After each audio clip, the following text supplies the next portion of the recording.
How in the world is that person making $50,000 a day? This is the question that started it all.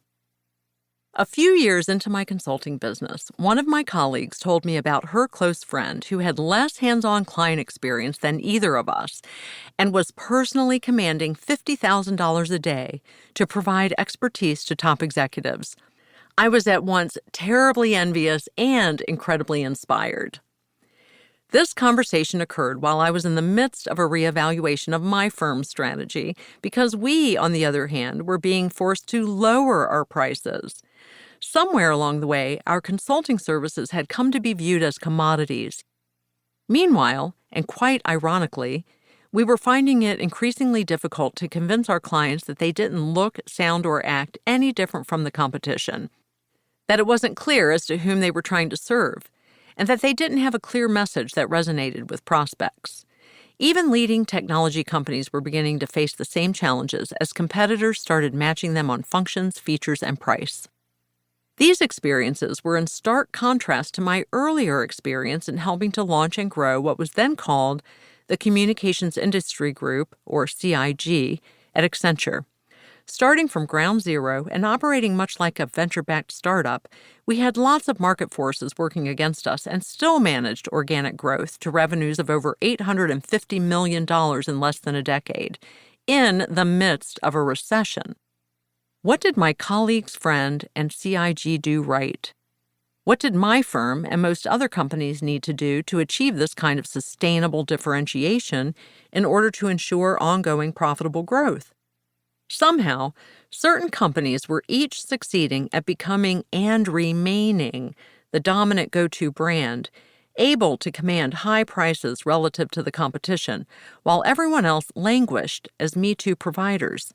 I became obsessed with figuring out the recipe, embarking on an intensive research and analysis effort. One day, on a plane to Chicago to meet with clients, I sketched out a strategy for my company. I looked at it for a few minutes and said to myself, this is what all of our clients need to be doing. This is how companies dominate a market space and become the go-to. Having grown up in NASA territory, where many people in the neighborhood had once worked on the Apollo space program, I immediately saw parallels between this approach and how the United States put a human on the moon when that seemed an utterly impossible task. You'll read throughout the book about how the Apollo space program leaders had to rally all the necessary players around the goal, manage the program, projects, and business processes, build and motivate numerous organizations and engage partners, demonstrate milestone successes along the way, and continuously make the case to both the public and Congress for continued funding, and the list goes on. There were many ups and downs, including a devastating tragedy you'll read about later. It was not an easy journey, but it was immensely rewarding and made history.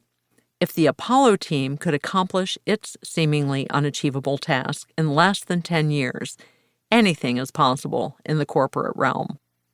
When I sketched out my plan that day on the plane, it was immediately apparent that the framework should be called the Apollo method for market dominance.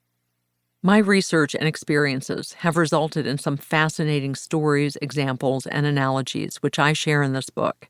How companies like Disney, REI, Google, Facebook, Amazon, Tesla, and many others each became the go-to in a relatively specific area of focus and then built from there. And you will find out about spectacular failures and lessons learned, including some of my own. If you implement this plan, you should see immediate improvements in competitive differentiation, your brand image, and your ability to deliver more powerful results to customers at healthy prices. There is no reason why any business should have to languish as a thin-margin Me Too player when there is the option to become a go-to. The key is figuring out how to deliver such superior business impact that your clients will not fixate on price, but rather on the value you deliver. This book will show you how to do that.